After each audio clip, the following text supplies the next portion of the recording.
and 4.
You may be seated.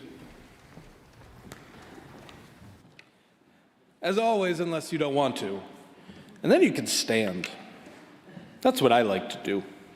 Good morning, everyone, and welcome to this 9 o'clock service at Plymouth Church in Minneapolis. My name is Seth Patterson, and it is my joy and honor to welcome you here today to what is going to be a really lovely time together. Well, you'll see more why in a moment. Wherever you have been, wherever you are going, whoever you are right now, you are welcome in this place. I say this every time I speak, and I mean it every time, and I hope you hear it every time. And may you feel the love of God and community in this place, and may we all be the ones to help make that happen.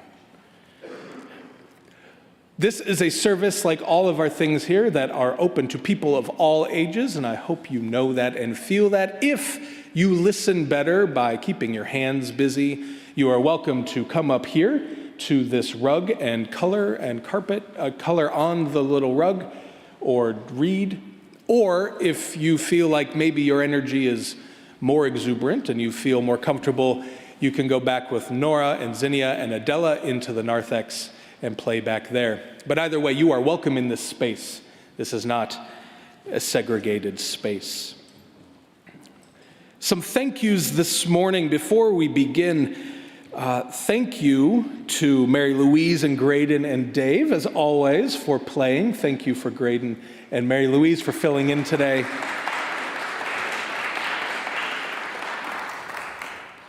You are a gift here. Thank you. And to Nina, I don't know if you know, Nina is not normally employed here as a song leader, but it's a gift that she can give when it is needed. So thank you, Nina, for wearing somewhere between 15 and 20 hats on every Sunday morning. Thank you. Thank you to Hannah, our outreach coordinator, for joining me in leading this service today. It is a good opportunity to be with you and to have you all get to know Hannah better. And Pierre. Pierre, you'll hear what Pierre has been working on with our young people after the sermon. It is a spoken word class that they've been taking every Wednesday night for the last 5 weeks. It is part of the midweek mingle programming, is that in addition to our choir programs, singing programs for young people, there's always one more bonus program. And this month it's been spoken word with Pierre. And then after next week it will become bells. to then perform on Christmas. So if you have young people who would like to do these things, talk to Marie, and it can happen. After this service today, we have at our Sundays at 10, as always, multiple options. You can go to listen to our forum in the chapel, which is right outside these doors, called Redistricting in Minnesota, What Happened and What Comes Next. This spring marked the end of the every 10-year revision of our district maps at all levels of government in Minnesota. They will discuss what happened and why, and what this means for the next 10 years, and why redistricting should matter to all of us. You can also go to our gallery for our small group discussion, which is led by Chris Bonhoff today. You will listen to the Meaning podcast with our covenant partner, Tara Bauer, who is a chaplain in the Air Force in Italy right now. It is a fascinating and beautiful podcast, and then you get to talk to each other about it. You can also go to the fireside room for meditation. You can go to the library or the archives, which are places where you can explore, and there'll be somebody there to help you, as well as having coffee and talking to each other in Jones Commons. Next Sunday, in addition to all these things we normally offer, we will also have in Jones Commons during the coffee part a thank you to our departing archivist, Mary Welfling. Now, Mary has been very clear that she does not want this to be a big thing. So come help make it a big thing. Don't tell her I said that. But there is cake, I'm told, and you can thank Mary for a long time of working, leading, and updating and modernizing our really incredible archives program here. All that we can imagine is only possible because of your generosity. We are not taking offering right now, as you may notice, so instead we do ask that you still contribute, if you're able, into either of the metal boxes here at this door, or by the front desk in Jones Commons, or by giving online. And also know that we are having an annual giving campaign that Jay, I just looked at you, there you are. Jay Maitre, our moderator, is going to tell us more about right now.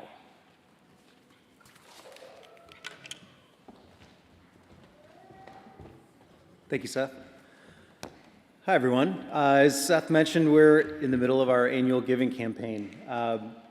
Really, when I think about Plymouth, I think about a wonderful community, and I think about how we like to be involved. And this community is only vibrant and rich because we all bring our time, our talent, and our treasure. All three are very important. Obviously, we're all here together. We're here with our time right now. We also ask, and I know within my family, we find that we get a lot more out of, and we have a lot more of a rich experience when we bring our talent outside of the service and also get to come and take part in all the wonderful programs that go on. All that is only possible when we also share our treasure. And we are really trying to grow by about 10% our giving this year. We have a bunch of new programs that are going on. We're doing things like hiring a director of spiritual formation, and we need your treasure, but we also need, and you need, to come and bring your talent and your time and be a part of the community. So, as Seth said, the giving box is over there, but also please think about increasing your commitment. Think about making a commitment if you have not yet. And if you have any questions, come find me. Thank you.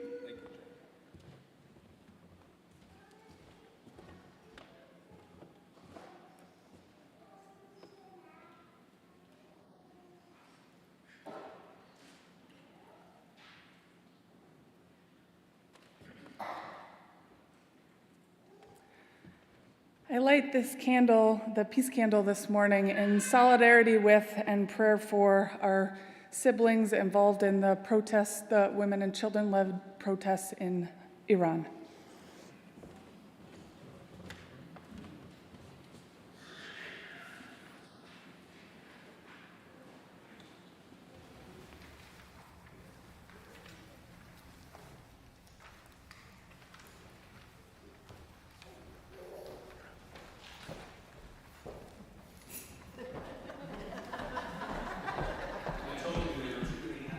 Many hats, sorry guys. We are going to, if you'll please join me in our peace song, Let My Prayer Rise Up. And you may be seated.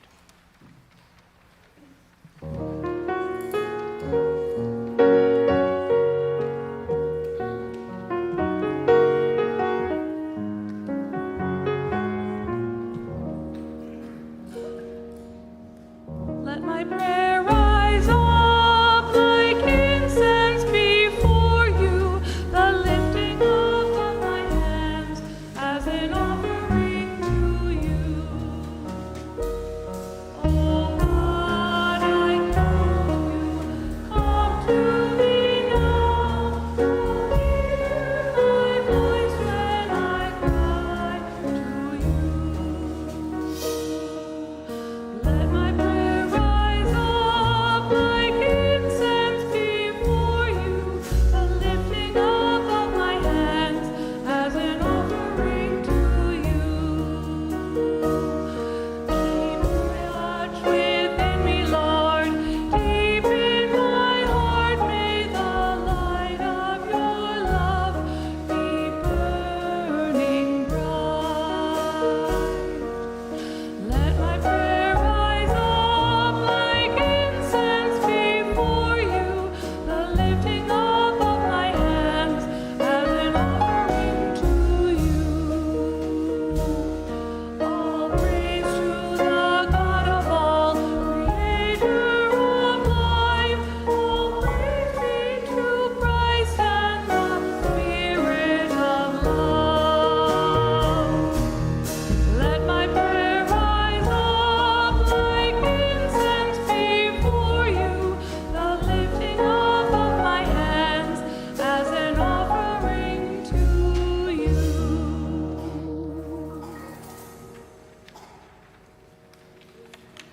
Now is an opportunity to welcome each other, to greet each other as friends old and new. This is an opportunity to help this service, which can often feel performative, and help it become part of a community. This is your time. You get to be together. Please greet all, and if you are new, please introduce yourselves, and if you see somebody you don't know, please introduce yourself to them. May the peace of God be with you all, and may you share it with each other.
Friends,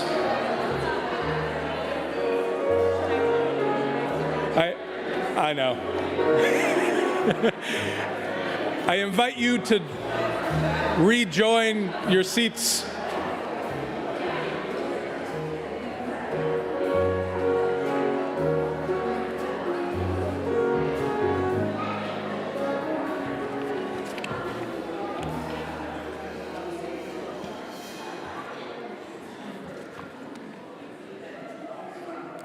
Thank you for that trio. It's whenever we get into these places where we're all greeting each other, and it's sometimes difficult to stop you. As Kate just told me, this is my fault.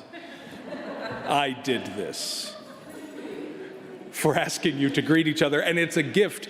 But you all get the experience, like at the Oscars, of being played off by the jazz trio. They played you off of your conversations and back into your seats.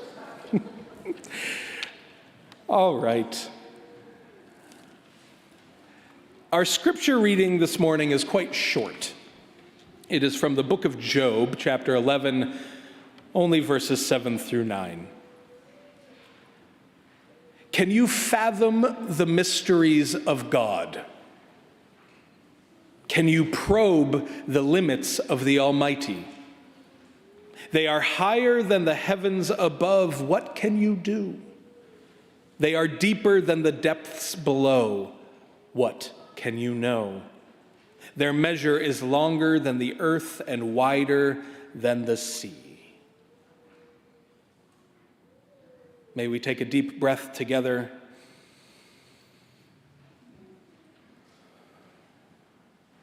Holding these words from our spiritual ancestors. And may we have open minds, open hearts, and open ears to the way that they transform, broaden, and inform us this morning. Amen.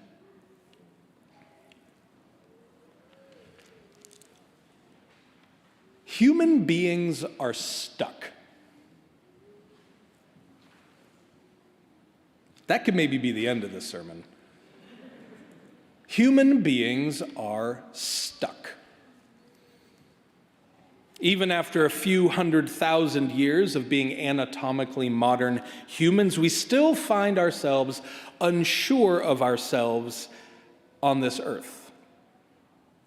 Are we part of the world? Or do we have control of the world? Or both? Or neither? Human beings are stuck in this tension of being and being more than at the same time. Even after layered and multiple revolutions of tool-making and art, religion and culture, industry and war, peace and technology, we still may not really know who we are. We may think we know our place when we look at our lives in the micro, in the day-to-day experiences that we create for ourselves. But when we step back and look at the whole, the macro, do we know who we are? We are animals, mammals like a cat or an elephant, a dolphin or a chimpanzee, but are we like them? Do you and your dog cohabitate as equals? And if so, how does that work? So if we are both like an animal and yet different from, where does that put us? Who are we then? Are we set apart from the rest of living things? Are we different than? Are we closer to God? We are capable of creating like God. We can begin to understand and unravel the deep mysteries and complexities of the universe. We can cause destruction on a massive scale. and alter the face of the earth to fit our desires. Humans alone have eliminated and caused the extinctions of 680 vertebrate species only in the last 400 years. This is Hebrew Bible level destruction we have caused. So are we animal-like, or are we God-like? Yes and no. We are both and we are neither. We are animal in that we are born and we grow, we require food and shelter and care, we get sick and we experience death. We are biological creatures like all other living things, and we are capable of that which no other living thing is capable. We are stuck in this tension, in this liminal space between biological and divine proximity. The 20th century theologian Reinhold Niebuhr put it this way: human existence is obviously distinguished from animal life by its qualified participation in creation. Within limits, it breaks the form of nature and creates new configurations of vitality. This double belonging that we find ourselves in can be complicated. Any paradox or tension comes with some amount of stress. And my hope today is not to alleviate that tension. Sorry. In fact, I wonder if that tension, born of mystery, is a good thing for us to remember as we make decisions, as we build relationships. We are both animal and more than animal. And how does remembering that change the way that we consume, the way we build or tear down, the ways that we care for or don't care for each other? I wonder if this small passage from the Hebrew Bible book of Job can remind us of something that is central to this human tension of both being created and able to create: imagination. Human beings are, as far as we know, the only biological things that have the capacity to imagine, the capacity to conceive of what has not yet existed. And this is central to our ability to create, to be creative, to understand and expand knowledge. Imagination is the jumping off point to the building of anything new, physical or conceptual. Imagination is also foundational to our communication and our language. Congregational minister Henry Ward Beecher once wrote, "The soul without imagination is what an observatory would be without a telescope." To even understand that analogy, you need imagination. Job's friend asks him, "Can you fathom the mysteries of God? Can you probe the limits of the Almighty? How big is your imagination?" he wonders. Is your imagination as big as God, as expansive as the very ground of being? Only our imaginations can even engage these questions. Only our imaginations can bring us to the edges of our understanding and then take another step. Only our imaginations can fathom that which we do not yet know or have not yet experienced. And this imagination is a gift that humans alone possess in our biological world. It is what separates us from the rest of our partners on this earth. And it is what makes us sometimes forget that we are not godlike. This gift, and like all gifts, it can also be a curse, is one thing that makes humans human and forces us into that tension between heaven and earth. When Job was first written, likely in the 6th century before the Common Era, so about 2,700 years ago, the second set of questions asked here would have seemed beyond possibility. They are deeper than the depths below. Their measure is longer than the earth and wider than the sea. Those questions were so far beyond the limits of knowledge then, but now I can tell you that the average depth of the sea is 12,100 feet. And the deepest part is 35,876 feet deep. And the circumference of the earth is 24,902 miles. I just looked that up. What was once beyond the scope of knowledge can now be known because of our imagination. In the last few millennia since the book of Job was written, our imaginations have pushed beyond the limits of our knowledge, and then knowledge catches up. We are only able to create that which we first imagined. As George Bernard Shaw said, imagination is the beginning of creation. You imagine what you desire, you will what you imagine, and at last you create what you will. What we imagine has the potential to be realized. And we are all here beneficiaries of our ancestors' imaginations. So much goodness and health and safety are the product of generations of imagination turned to creation. And we are also carrying the burden of our predecessors' imaginations. So much oppression and cruelty and destruction has come about because of the ways that humans have imagined controlling each other, the way they have imagined controlling and holding power.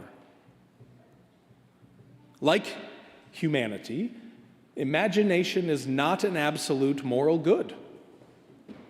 It is powerful and it can be used for either good or harm. And this place, this specific community and congregation is also the beneficiary of generations of imaginations that have created this church. And we have now inherited it, and we are now the stewards of it. We are able to eat of the fruits that have been given to us. And we carry the burden of all that means. And we have the opportunity, the obligation, the calling to be the imaginative ancestors that our descendants need us to be. We are called to live into the gift of our humanness and imagine a better world for our children, our grandchildren, and our great-grandchildren. To imagine and then work to create. What can you imagine? What can you imagine? What can you imagine that could create the goodness that our communities, that our world needs? What can you imagine that might begin to undo so much of the brokenness that we have been handed? What can you imagine? But also, how do you stop yourself short when you try? What have you imagined and then decided that it was probably impossible? What stories do you tell yourself that ultimately convince you that imagination is unworthy? It seems to be a cultural condition that we diminish imagination, or at least segment it off to be only the responsibility of children and artists. We sometimes act as if imagination is false or pretend or useless, utopian. We choose to devote ourselves to the pragmatic or the measurable, as if all that is worthwhile is that which we already hold. And science is no exception to the gifts of imagination. Nothing can be discovered without the imagination to spur exploration. Astronomer Carl Sagan speaks to this when he said, "Imagination will often carry us to worlds that never were, but without it, we go nowhere." So I ask us to rethink imagination. Instead of it being flimsy, let's see it clearly for what it actually is. It is bold. Imagination takes bravery. Imagination takes work and practice and knowledge. To imagine something new is to take all of our God-given gifts and put them to use in the creation of something that has not yet been. Our imaginations can be used to be co-creators with God with the intention of building the beloved community that God calls us to build. And this is not for other people to do. I'm looking at you. This is for all of us. You are all capable. We are all capable. We are all equipped with imagination. It's what makes us human. It is one of our God-given gifts that puts us into the tension we named before. Imagination is what differentiates us from the rest of biological life. Why wouldn't we use this gift? And to imagine doesn't mean that everything will just happen. We still need to do the work to make everyone in our communities experience the unending love that God promises us all. That's for us to do. We still need to do the work of breaking down the oppressive systems that still cage us all in one way or another. That is ours to do. We still need to solve a whole lot of practical problems, but imagination is where it all begins.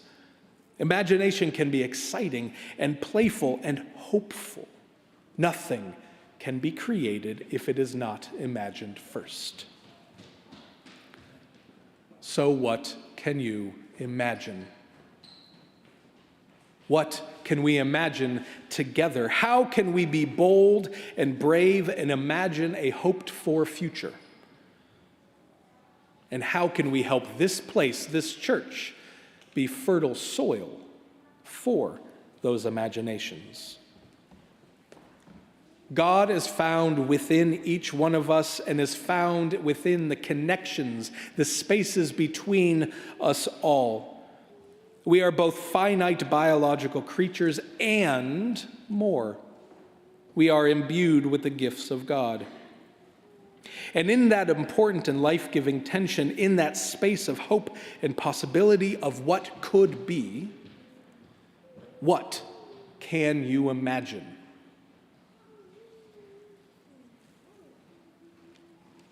What can you imagine?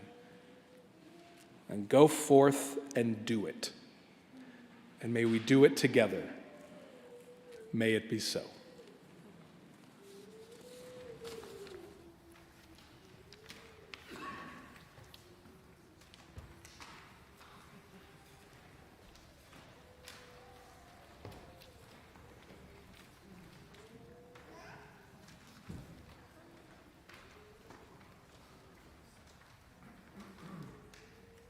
Speaking of imagination,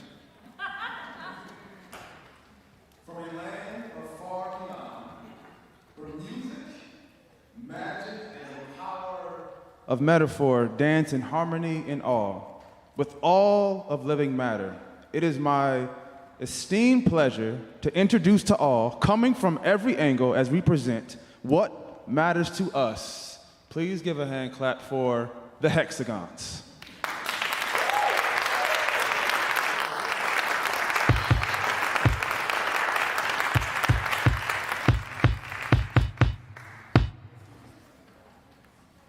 guys ready?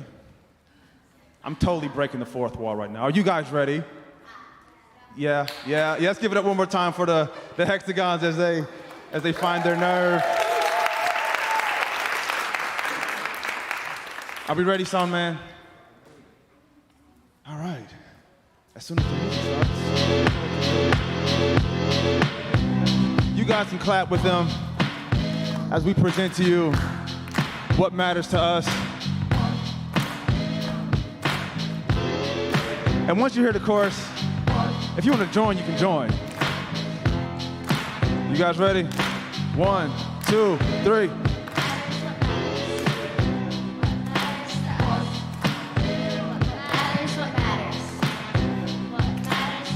Two more times. What matters to us. One more time. What matters. What matters to us.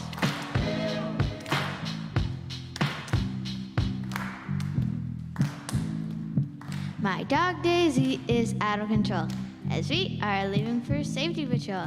But for now, you must see why she is so important to me. For one, she loves unconditionally, but not the squirrels climbing up the tree. She waggles and wiggles when she sees me, the very best dog there will ever be. What matters? What matters to me is friends and family.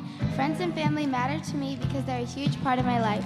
I don't think I'd be the person I am today without them. My family is important to me because no matter what, they will still love me. My friends are important to me because they care about me and will not hesitate to help if I need it. They both impact me in such a positive way. I love them so much. I wish I could be with them for the rest of my life. What matters to me is plants. Didn't you know they matter to humanity? They're real important. So shouldn't we all care for them today? We need them to live. Everyone does, so let's notice them so they have some love. What matters? What matters? What matters to us. What matters? What matters? What matters to us. What matters. What matters. Two more times. What matters to us. What matters. What matters. What matters to us. You got it. Music is one thing that matters, you see. Good music never fails to inspire me. So many styles, so many beats. People around the map share this love, move their feet to join this rap. Whatever mood you may find yourself in, music can sway those big emotions. From mad to sad, a few lines to glad. Let's be real, new music is just plain rad. Even when you're mean to animals, they forgive you in a second. You can play with them for hours and they're really fun to play with. Animals can adapt to anything. Life is amazing, but the best part is animals. You can see animals anywhere for free and they're so much fun to watch. Animals can do such amazing things that people can't even comprehend of doing. Animals are amazing. There are many colors. Yellow makes me feel like the sun that is always glowing no matter what. Red makes me feel like waves crashing on the rocks. Green makes me feel like the forest at night. Orange makes me feel like an orange that is sweet and sour. Blue makes me feel like the clear blue sky on a sunny day. What matters, what matters. What matters to us. What matters to us. What matters. Two more times. What matters to us. What matters. What matters to us. You got it. What matters to me is my community. My community is like a growing garden, always growing and getting stronger. My friends and family are in my community. My community is a part of my life. I hope you see how important they are to me. Root matters to me. He is a leopard gecko. He's nocturnal. He's fun to handle. I love him. Nature is what matters to me, but it's a little more than what you see. It's all around us, it's everywhere, and I can trust that I will find a new surprise to put a newfound sparkle in my eye. You find it everywhere in sight, like on the beauty of a hike. It fills me with happy and peace inside, and to it I give all my time. When you search, you will always find the beauty of the earth. What matters, what matters. What matters to us? We all stand and join them What again. matters, what matters? What matters to us? What matters, what matters? What matters to us? Keep it going, keep it going. What matters, what matters? What matters to us? Keep it going. What matters, what matters? What matters to us? What matters, what matters? Keep it going. What matters to us? What matters, what matters? You guys sound great. What matters to us? What matters, what matters? Now as we What matters to us? sing this chorus out here, I'm going to introduce the group by their super name so we can bring the beat back. And we're going to keep the claps going. But these groups, this hexagon, they all had these super powerful names. And I'm going to give them a chance to let you know what their super powerful name was. Foxfire, let's hear it for Foxfire. Sir Ostrich III. Let's hear it for Sir Ostrich III. Candle. Let's make some noise for the candle. That purple dude, Randall. Let's make some noise for that purple dude, Randall. Rosalie. Oh, let's make some noise for Rosalie. Come on, come on. Let's make some noise for the sun. Let's make some noise for Jimmy P. Let's make some noise for Scarlett. Let's make some noise for Cece. And last but not least, our man of the beats, let's make some noise for B-Boy, Soundboy, the man, Soundboy. Soundboy and Jimmy. Once again, these are the hexagons. Thank you.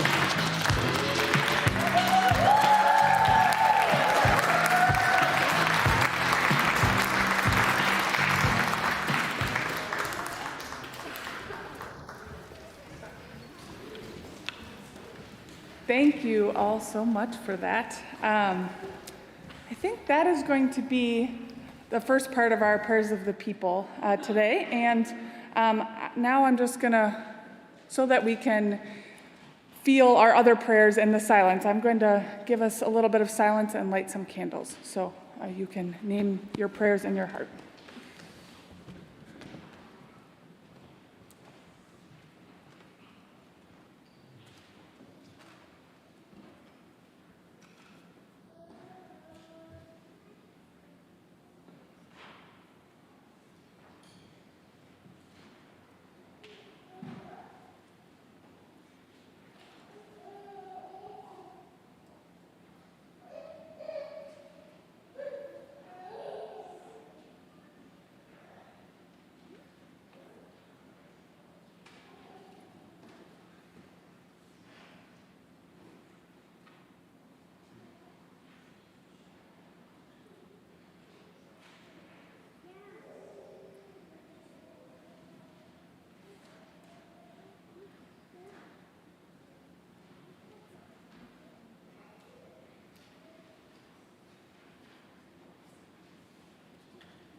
For all the prayers spoken and sung, the prayers silent, and those unformed, we hold those all in community.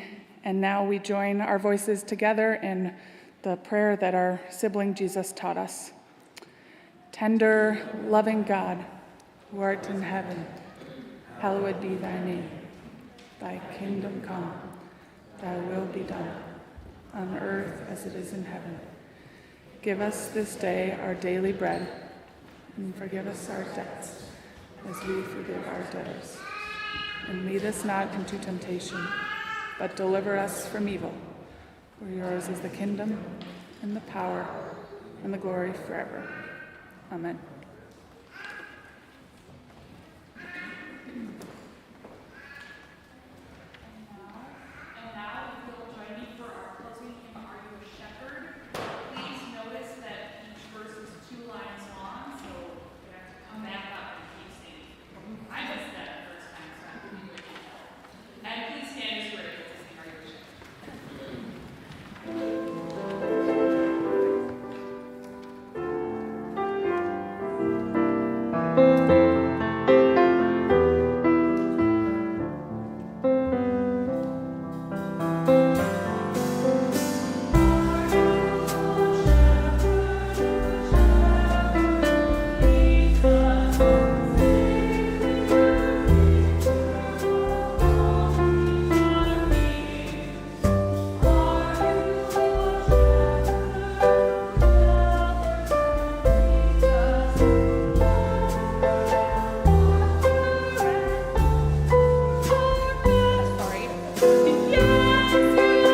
coffee. But wherever you go, may you go in peace, may you go in joy, may you go in hope, and may you use your imagination to do it all. Amen.